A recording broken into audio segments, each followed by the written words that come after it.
Hey guys, Steve Welch, Beam Toyota in Nashville.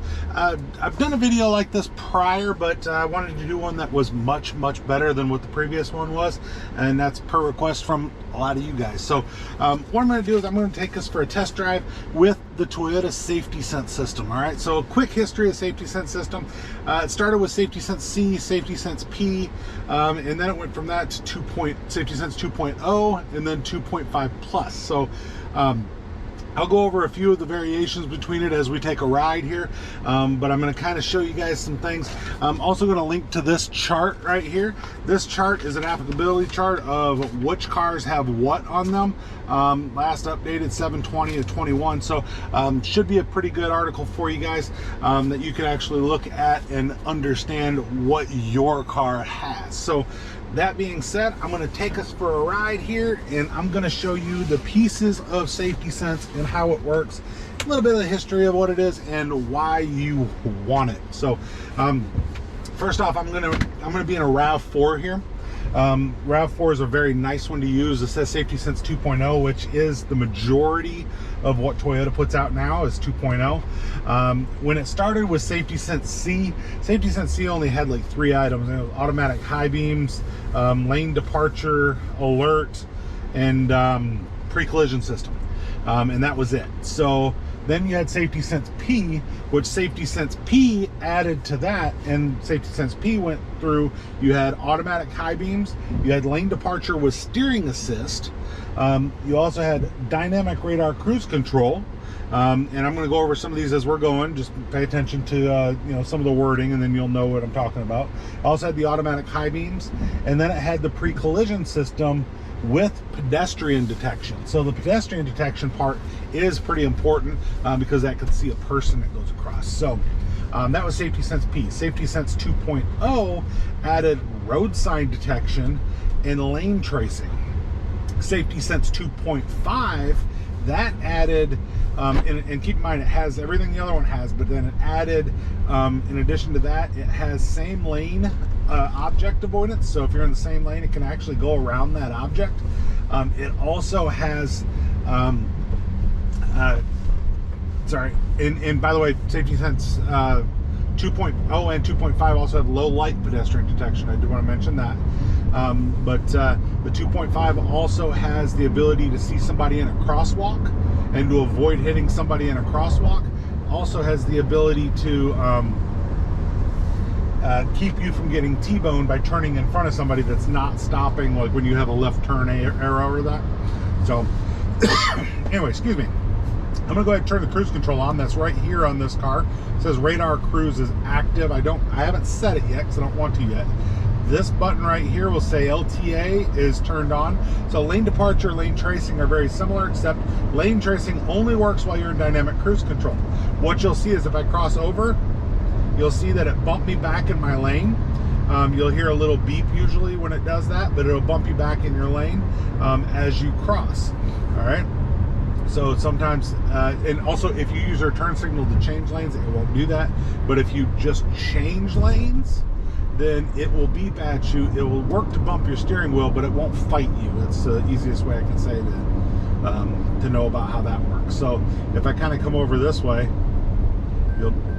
you'll hear that beep.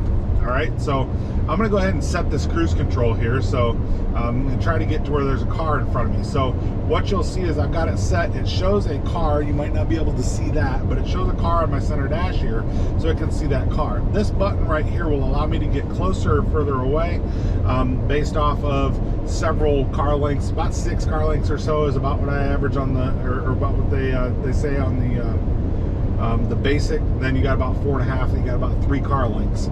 I have heard salespeople before say that 1 is 1 car length, 2 is 2 car lengths, 3 is 3 car lengths. Those salespeople don't know what they're talking about, because 1 car length would be the bumper, and that would be stupid. So but what you'll notice is while I'm in this cruise control though, and I have the lane tracing is now on, you'll see the lane tracing. I'm coming around this corner here.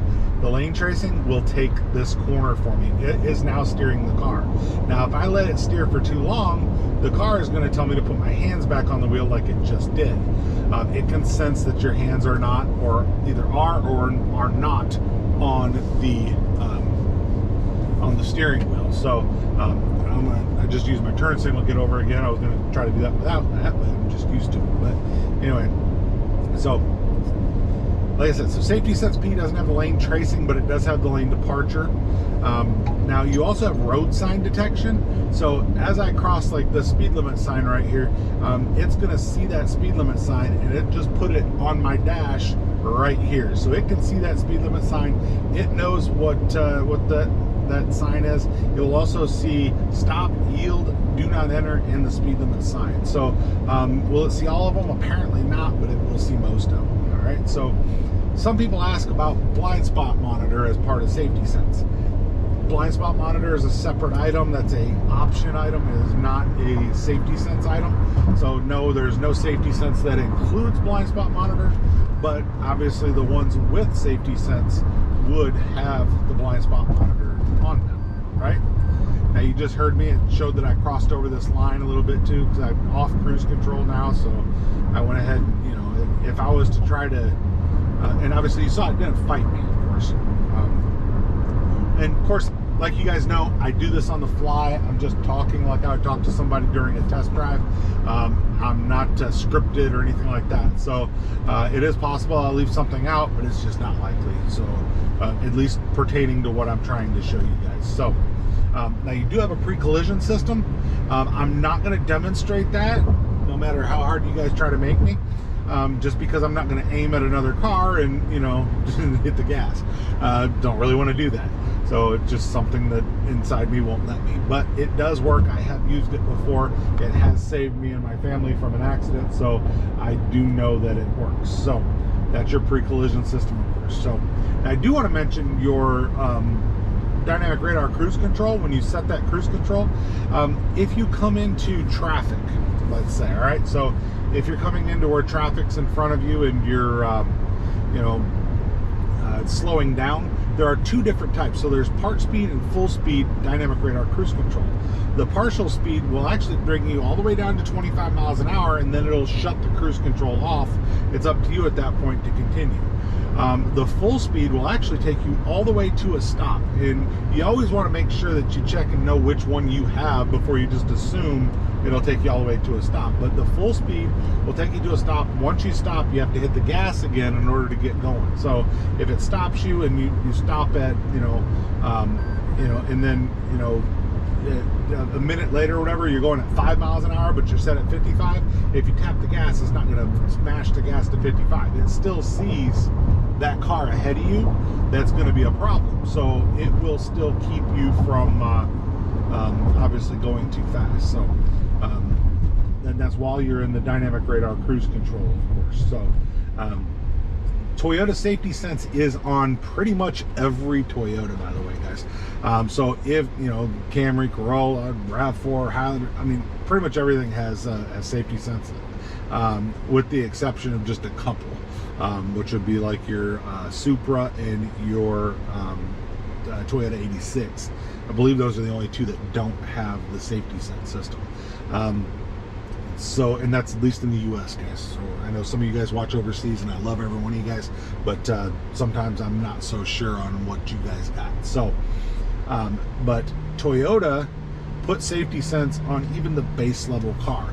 So while a lot of the competition was making them to where making you, if you wanted to buy that car, to go to the top trim levels, to go to the very most expensive option in order to get Safety Sense, Toyota said, no, we are going to make sure that Safety Sense is available on every car, because they don't want you to have to choose between the safety of your family and obviously the price of the car or the monthly payment. So you don't have to worry about a car that's the base level or the lowest price and go, well, we don't have to be that safe.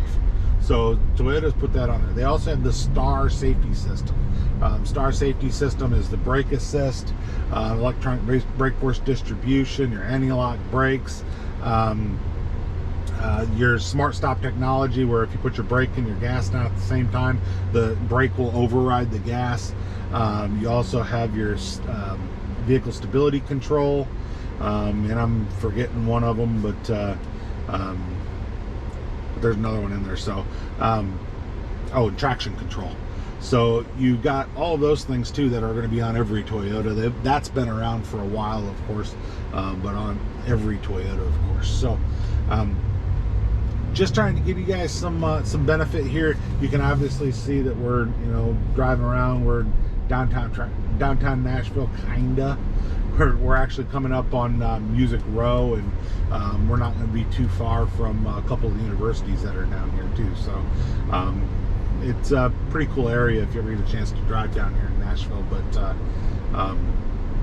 regardless, that's not what we're talking about. But I did want to point out that we're coming up, and we'll be going down Music Row here in a minute. So I am your tour guide here in Nashville. Anyway,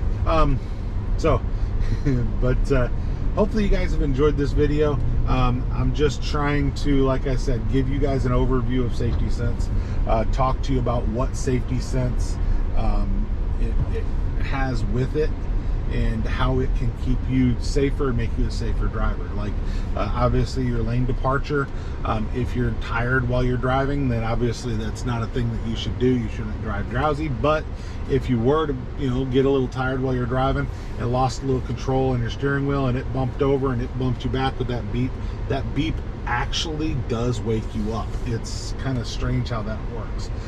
Do also want to note too that none of these safety systems are a replacement for a safe driver.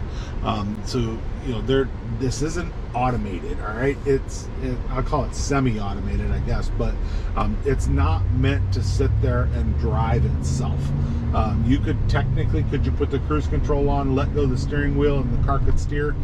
Yes, but there are situations where the Safety Sense won't work. When would that not work? Well, obviously in bad weather. If you've got ice covering your sensors, if you've got, you know, because you've got a camera that's up here, you also have a millimeter wave radar that's behind your emblem. So if there's damage to any of those, obviously that could cause a problem. But if you have ice over the top of that, you have mud on your windshield, there's just a camera up here that watches your lane markings. That also, it works with your pre-collision system. And if you get that stuff covered up, you could have an issue with the Safety Sense not working properly. So you don't want to just sit there and trust it, right? The other thing that could actually stop it is construction areas. That's the most common thing to point out. So if you have construction areas that have a lot of lines going a lot of different ways, and you don't quite know which one's what or whatever, the car doesn't know either. So if it doesn't see lines like it wants to see lines, it's not going to properly adjust itself. All right, now obviously the car in front of you that's slowing down, the pre-collision system watches for closing distance to that car ahead of you, and if that closing distance means a wreck's imminent, you'll get that red, it'll say brake on your center screen there, and it'll turn bright red. If that happens, then obviously you're in a problem, let's put it that way. So it'll go beep, beep, beep, beep, beep, beep, that thing turns red. If you keep control of the vehicle, the car will let you keep control of the vehicle. If for any reason it seems like you're not going to stop, maybe you freeze. There are some people that freeze in a panic situation. If that's you and you freeze in that situation, this car should hit the brakes for you. Will it avoid all wrecks? The answer is no, it can't avoid all wrecks. If you're going 100 miles an hour, you're going to hit the car ahead of you. The goal is realistically to mitigate most wrecks and to avoid as many as possible. So like I said, it avoided a wreck for me completely, but I have seen people that they're like, well, you know, I'd rather hit at 10 than to hit at 90. True, right? So I mean, it's, you know, if the car can hit the brakes and maybe mitigate it to where it's not so bad of a wreck, that is definitely a good thing. So like I said, just trying to show you guys how some of these things work. By the way, the lane departure will only work under 32 miles, over 32 miles per hour. Under 32 miles per hour, your lane tracing and lane departure will not be active. You could have the button turned on, but if you cross the lines, if you do something like that, it's not going to beep, it's not going to bump your steering wheel below 32 miles per hour.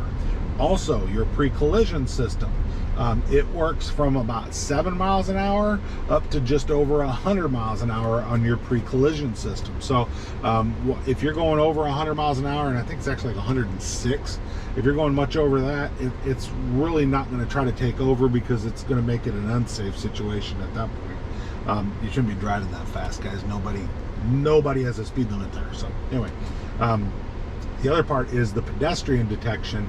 That will come into play between that same 7 miles an hour and 50 miles an hour. So if you're much over 50 miles an hour, the pedestrian detection would not be active.